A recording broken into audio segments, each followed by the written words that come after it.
From gas stations to hotel lobbies, victims of global human trafficking are hidden in plain sight.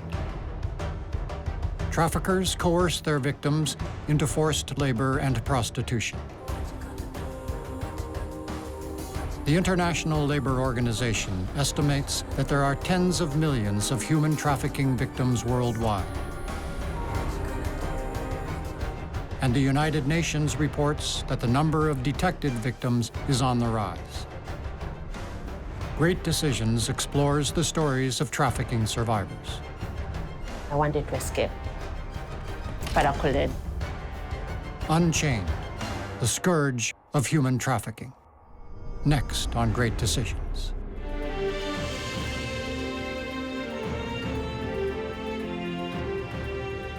Great Decisions is produced by the Foreign Policy Association in association with Thomson Reuters. Funding for Great Decisions is provided by PricewaterhouseCoopers LLP and the Nelson B. Delavan Foundation.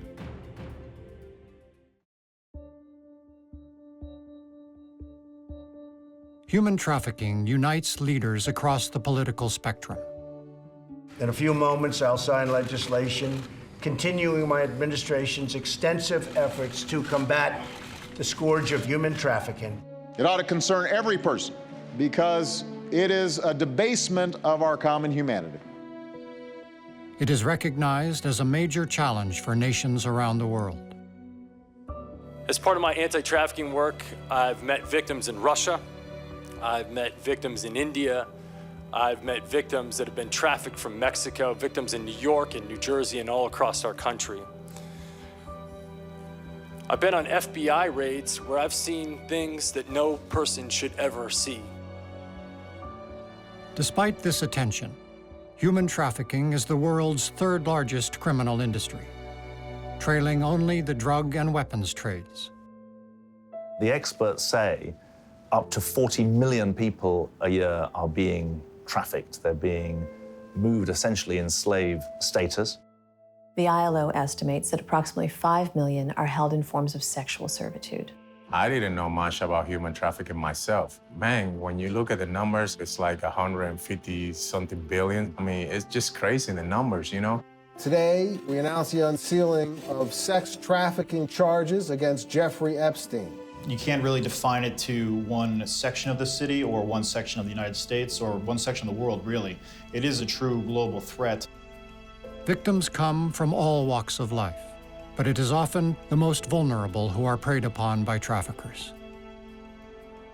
Those who have experienced violence in the past are particularly susceptible. My childhood was very dysfunctional, with a mother who was trying her hardest to make ends meet for us. I was born in Kenya, in the village of Kakamega. Since I was born, my life wasn't that good. My dad was sick, stroke, like for 20 years. My mom couldn't come with us to go get some money. So I ended up dropping school. I grew up in Belgium, and I was born in 1963. My mother was not well. She started abusing me very early on, from birth on, I should say. And my stepfather became her enabler. It's common for victims to meet their traffickers close to home. Traffickers use familiarity to tailor their methods of recruitment and control. I haven't seen any of the dramatics in the event of opening up shipping containers and seeing people chained. It's more of like a grooming process. It's much easier to bring someone along willingly, who's traveling willingly, who's voluntarily crossing a border. Much easier to do that. It could be your kids, it could be your daughter. I mean, I have 5 kids, you know. Can you imagine just to try educating the people more that there is an issue and it's happening in our own backyard? We need to do something about it. The average age a person enters the sex trade in the U.S. is between 12 and 14 years old. Traffickers themselves average 28 and a half for their first arrest on charges of trafficking. I do believe that my family was targeted when we first moved to this village.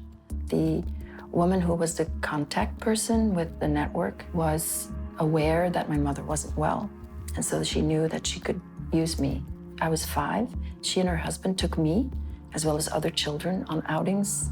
It started when I was much younger, when I was like 13, 14. Most of the clients who are sex trafficked that we work with have come into it through a romantic relationship. And over time, as the rapport is built, you have this emotional attachment between the future victim and the trafficker. I come from a background of poverty and oppression, so I was always looking to fill the voids that were there. I was actually like excited because I'm like, wow, like this older guy likes me, you know? Like finally someone is paying attention to me. Many victims are sexually assaulted by traffickers. I didn't like a woman, and the husband raped me, and then they took me and 3 other girls to this orgy. It was in a castle. I was taken out by someone who was acting as some kind of a middle person, and he raped me. Labor trafficking victims are often coping with financial challenges. Most are foreign nationals, compounding their vulnerability. The number one thing that we see for our labor traffic clients is the desire to provide for their families. I get pregnant in an earlier age. I went back home. Now it's like I bring a lot of problem to my parents. My dad is sick. My mom is there. Now I have a baby. Many labor victims are recruited through well-known channels for what they feel are legitimate jobs. These underground workers have a significant impact on the larger economy. It is estimated that forced labor generates billions for the private economy globally. All of the goods and services that we buy have the potential to be tainted by forced labor. I went to Nairobi City. There they pay good money. They were a nice family. I worked for them for 11 good years. So while I'm still there, I meet this lady. She told me, I have this lady. She's in America. She's looking for a nanny. I'm like, wow, I would love to go. The vast majority of our labor traffic clients come to the US on valid visas. So they come here with legal status, intending to do work in whatever the promised industry was, and instead they find something very different. The visas themselves are tied to the employer, and because they're tied to the employer, it makes it almost impossible for that person to leave a situation of forced labor. So when I came here, the lady came and picked me.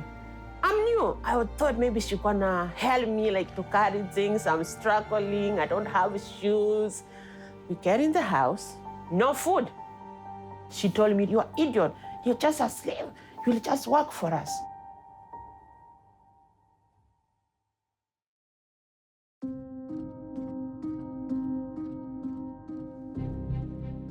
Once a victim has been ensnared, there can be a feeling that there's no way out.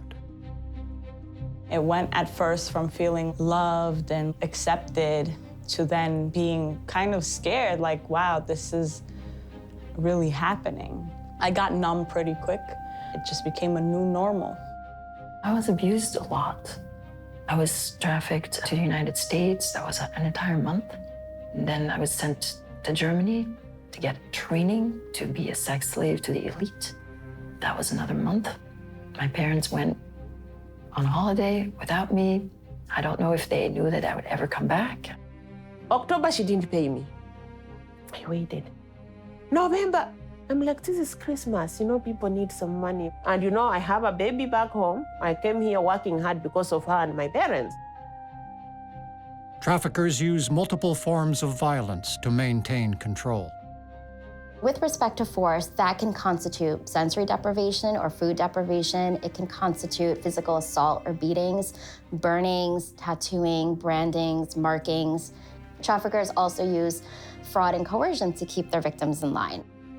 They'll force you to stay in the area of coercion where, you know, if you don't stay and keep doing this for me, I'm going to report you to the authorities. I just heard a different story, you know, from some of the survivors that comes and, you know, through the events that we have at the stadium and just share their stories. They use these victims that they kind of brainwash them to do different things. It's crazy, you know? I was taken to another place. It was a basement of some kind. It showed me the body of a young woman who had clearly just been killed. And just very casually said that we like you. We don't want this to happen to you. There was nothing that needed to be pumped into me to make me comply. You knew what you had to do, and you would just do it. And if you came out of line, then there would be repercussions. And those repercussions would be like getting beat. The way she was threatening me, if you do something, I will call you police, you will go to jail. I'm from Kenya, no family here. If I go to jail, my people, my family, how they gonna reach me in case I die here? When she was telling me she can throw me through the window, I go to the Hudson River. Who's gonna see that body floating on the river? Nobody.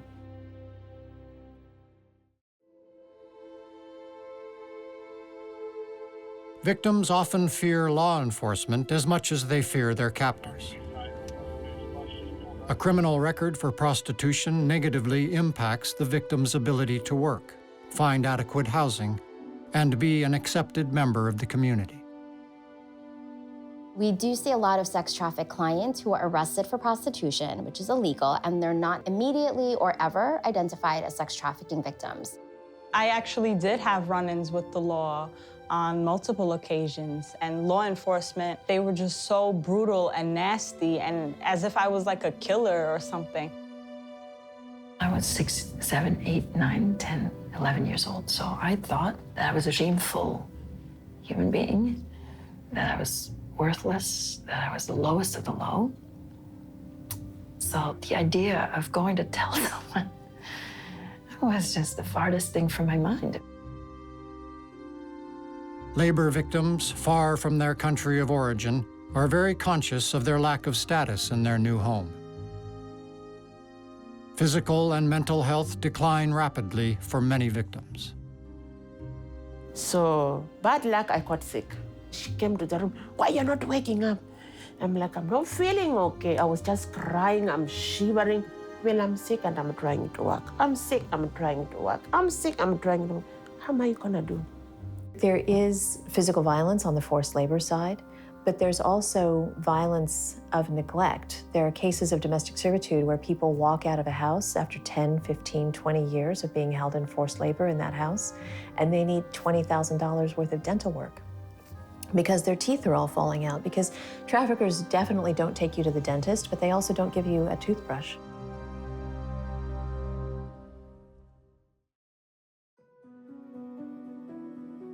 Once in the cycle of trafficking, it's very difficult for victims to break free.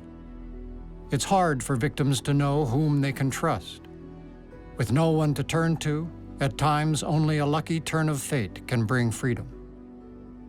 And so you can imagine that if you've been trafficked, you've been potentially held against your will, or you've had threats made against you and your family, you've been threatened to be turned over to law enforcement, you've been physically assaulted, you've been confined. Clearly, there's a lack of trust there with people you don't know.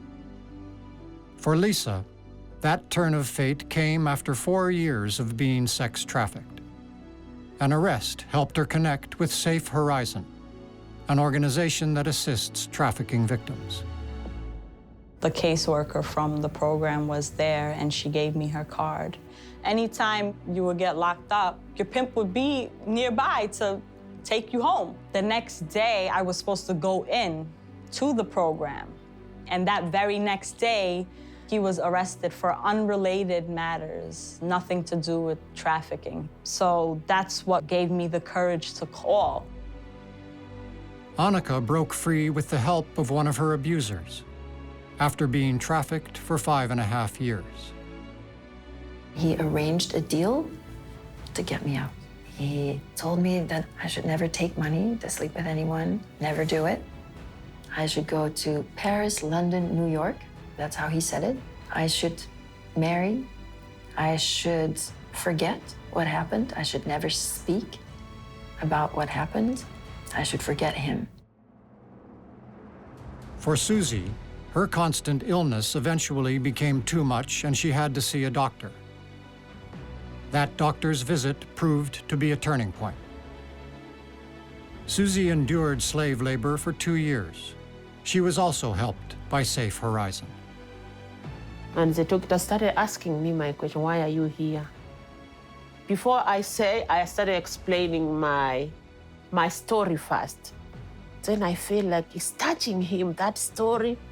Then he was like, wow. Before I start even treating you, let me call this number. He went to the phone, he's calling Safe Horizon. We found it really critical that we train medical providers because they're on the front lines of identifying possible victims. We've seen cases of trafficking victims who've become ill, and they've been literally dumped off at the emergency department, like dumped by the back door.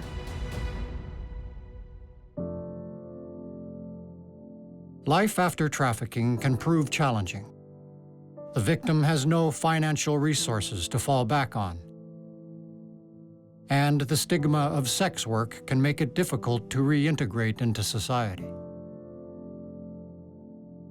On a psychological level, victims often have difficulty leaving a life they have grown accustomed to.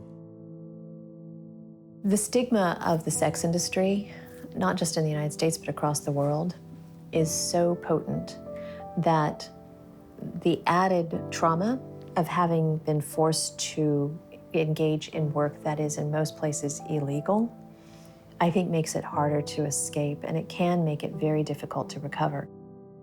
It was very hard. It was extremely hard. You get used to a certain code of conduct when you're in the life versus when you're out of the life in the square world. I was actually able to focus on healing, which is a rare privilege for someone who comes from a background of slavery.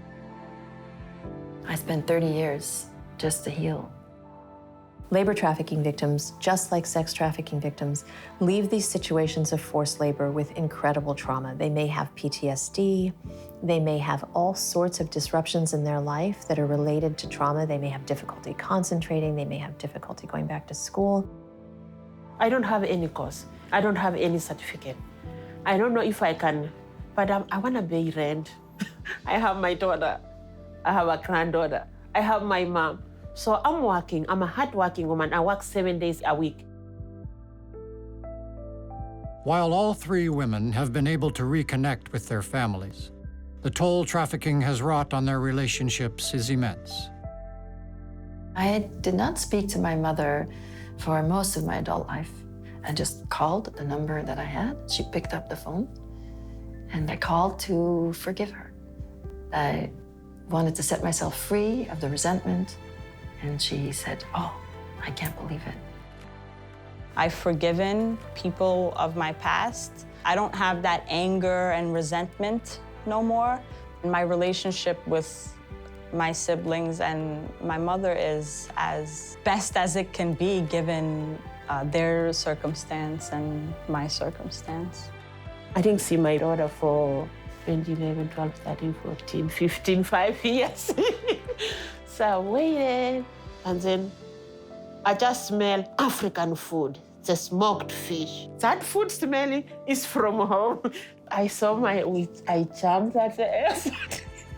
It was so nice, so happy. Despite everything, they remain optimistic about the future.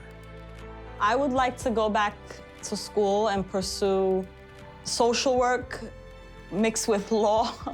I would like to represent the underprivileged because I have not had that. I've learned so much that's really important, and I feel is really important for my soul to learn. Lessons about love, lessons about what love really is, that I would have never learned if it wasn't for the hardship that I endured. But it's cost me, it's cost me everything. It's a miracle that I'm alive.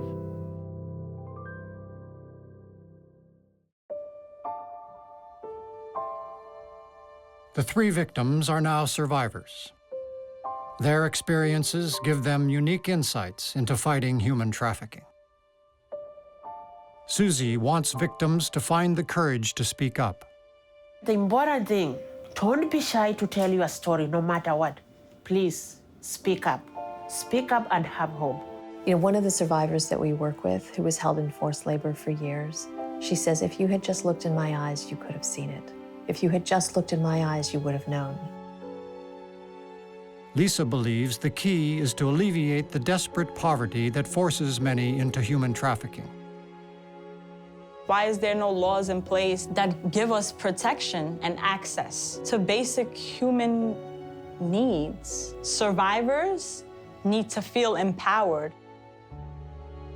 For Anneke, it's important for the most vulnerable in society to find hope and know their true value. I wanted someone to come and give me hope. I wanted someone to come and say that I was innocent, which I didn't believe. We know that there's massive underreporting when it comes not just to human trafficking, but to sex crimes in general. I think, first of all, the understanding in the wider population that this is something that happens in rich countries as well as poor countries is very important. In 2018, the Department of State estimates that there were only 11,096 trafficking prosecutions in the world. Right, now put that next to the approximately 25 million people held in both forced labor and forced prostitution. About 25 million people and about 11,000 prosecutions. The three women have a message for those in power. You must hold traffickers and their customers accountable.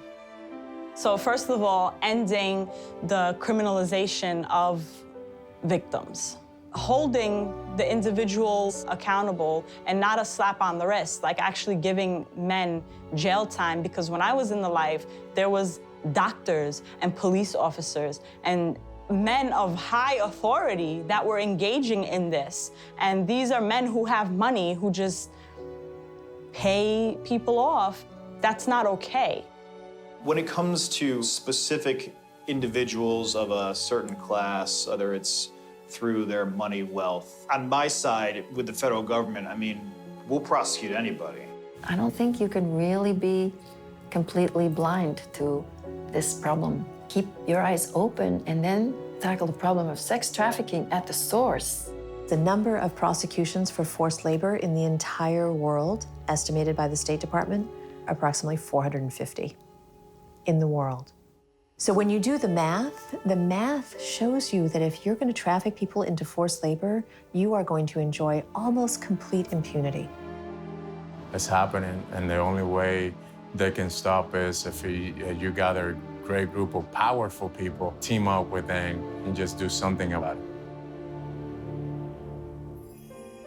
According to the leaders and legislators Great Decisions spoke with, this is a major policy challenge that must be tackled head-on.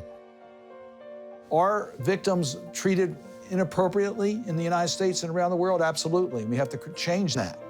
Well, you have criminal rings that traffic women and youth, and they're very powerful. They have huge resources.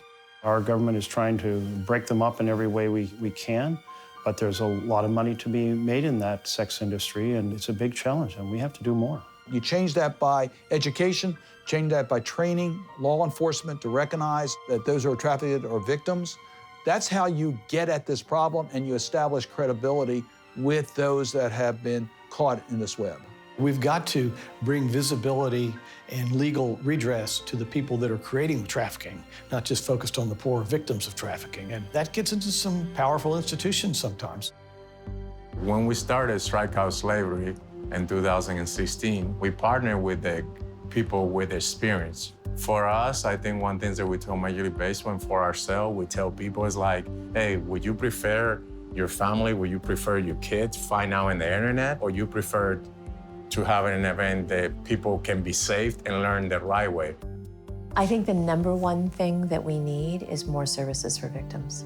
Because we have this strange idea that someone leaves a situation of forced labor or forced prostitution on Tuesday, and then by Friday, they're ready to go to a new job and start all over.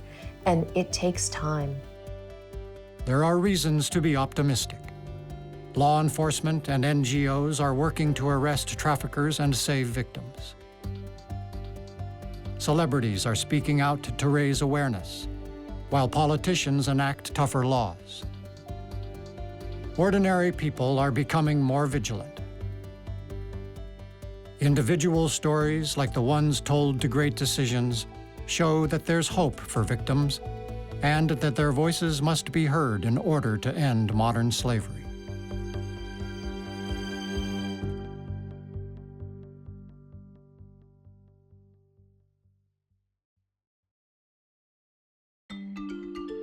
Great Decisions is America's largest discussion program on global affairs. Discussion groups meet in community centers, libraries, places of worship, and homes across the country to discuss global issues with their community. Participants read the 8-topic briefing book, meet to discuss each topic, and complete a ballot, which shares their views with Congress. To start or join a discussion group in your community, visit fpa.org. or call 1-800-477-5836. Great Decisions is produced by the Foreign Policy Association in association with Thomson Reuters. Funding for Great Decisions is provided by PricewaterhouseCoopers LLP and the Nelson B. Delavan Foundation.